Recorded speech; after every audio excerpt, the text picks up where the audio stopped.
So thank you for tuning in to this episode of Wild Virginia Virtual Coffee Talk. I'm Katie Keller, Publicity and Outreach Director with Wild Virginia, and I have my coffee ready because today we are going to unpack habitat connectivity. So I have Misty Boos, the Executive Director of Wild Virginia. We're going to unpack some recent proposed legislation and try to answer some questions for folks who may not be familiar with the concept.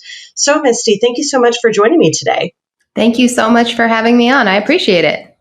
Great. So before we dive into, something that just passed with the Virginia Senate, let's talk habitat connectivity in general. Tell us a little bit about the concept and why Wild Virginia started to get into this campaign.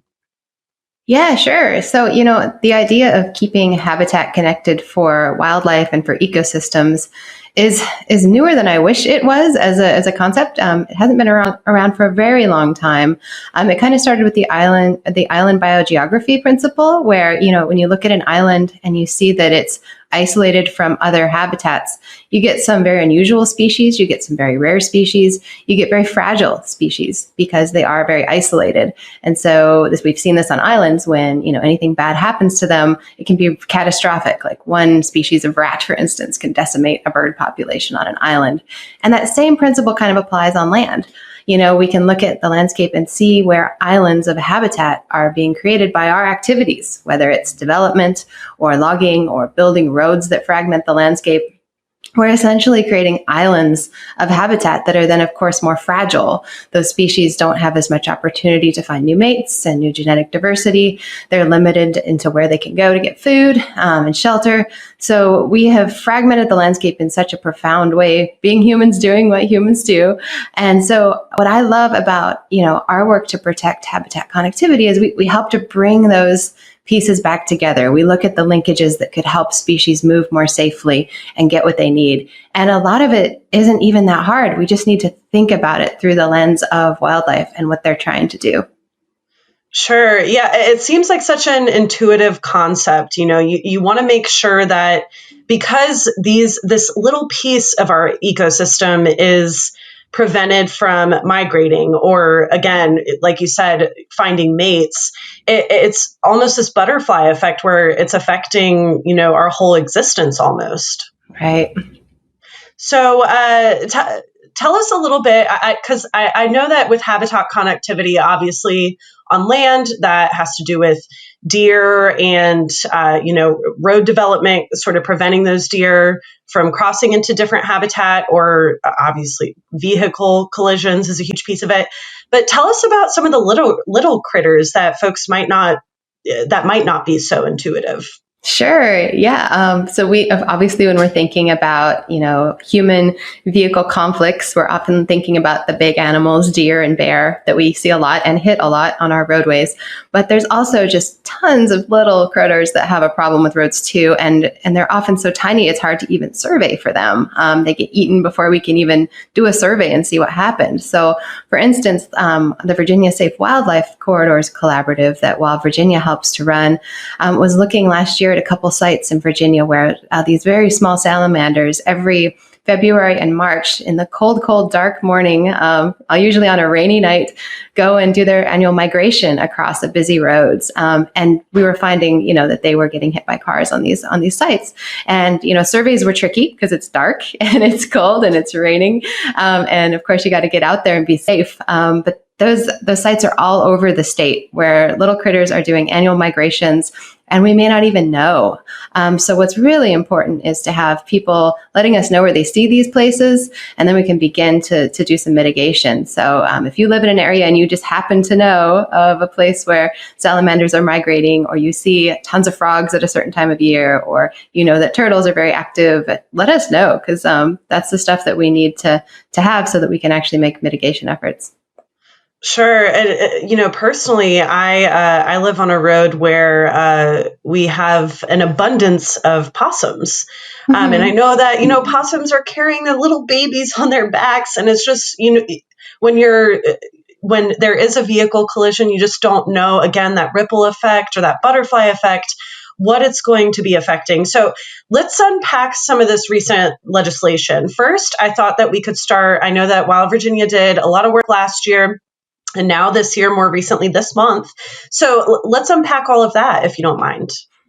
Sure. So, last year, Wild Virginia and our partners, wonderful partners, Virginia Conservation Network for one, Wildlands Network, PEC, all worked together to put together a bill that would basically task the state of Virginia with looking at the landscape through the eyes of wildlife. And so what it does is task the state with creating what's called a wildlife corridor action plan. And again, just to remind folks, wildlife corridors are just the movement paths for wildlife.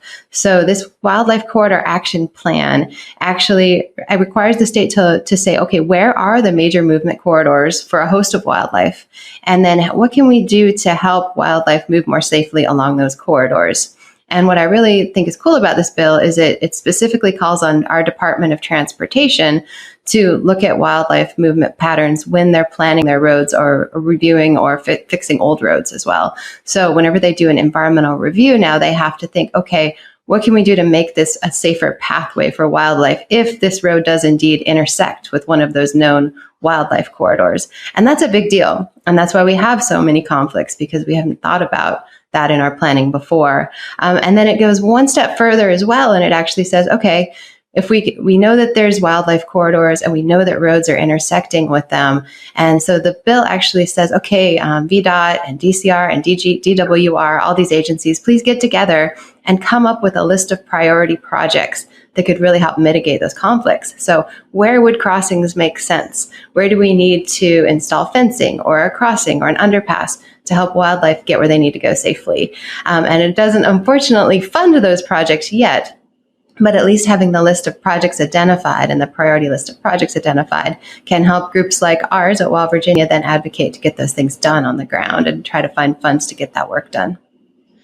Yeah, well, and that's the first step in any sort of policy, just making the issue known and heard. And I know that with looking through a wildlife lens, that sort of is an implication of other issues, like us looking at land as a piece of property or some intangible concept that isn't sort of a living thing that sort of serves all of us in a bigger way. And one thing I love about this work is it does have bipartisan support, because folks either love wildlife, but they also don't want to hit things with their car. So I know that's another important piece of this, is having that support on both sides. Yeah, we found, legislators were ready for this bill, and that was great. That made my job really easy. We would walk in and start talking about this, and they'd say, "Oh my gosh, yes, I've either hit a deer, or I've had a close call, or oh my gosh, my wife hit a bear," or we all have those stories because we do have such a problem here in Virginia. I was going to pull up the numbers. They're pretty startling. So in Virginia, we have over 60,000 deer-related collisions every year. And that costs $533 million every year. So that's pretty significant. So if we don't have one of those stories, you're probably not driving. So we need to get a handle on it for sure. Absolutely. Well, and so let's kind of back it up to the project off 64 around, I think it was exit 64 West 114, implementing the fencing there, and VDOT had a huge part in that. And there was something like a 98% success rate, which it was funneling, deer and other critters, animals, bigger animals through the current underpass. So would you be able to lend a little bit of insight on that project and maybe how we can look at that success rate as a metric moving forward? Yeah, that was a project done by Bridget Donaldson, who is a phenomenal researcher at VDOT. She works at their Transportation Research Council. And, this is the perfect example of when we think about where wildlife are going and we plan for it, we can make a big difference. So she identified a hot spot for deer and bear crashes right there on 64, deer especially. And she did some camera trapping to make sure that that was indeed a spot where there were lots of deer crossing, and there were. And then she implemented very inexpensive fencing on both sides of the road, just a couple miles on each side of an already existing underpass. So it didn't cost much money at all. And by doing that, by giving the animals no choice but to use the underpass, they reduced, like 92% collisions over a 2-year study period. So that's just like an easy project, right? That's low-hanging fruit. We should be doing that today.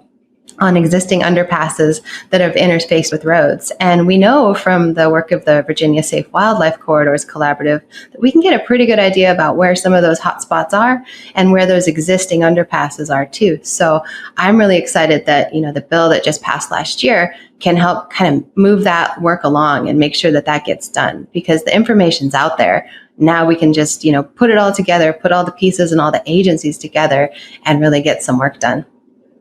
That's wonderful. I love, love, love this campaign that Wild Virginia has been working on, and a lot of your work too, Misty. So I thank you so much for it.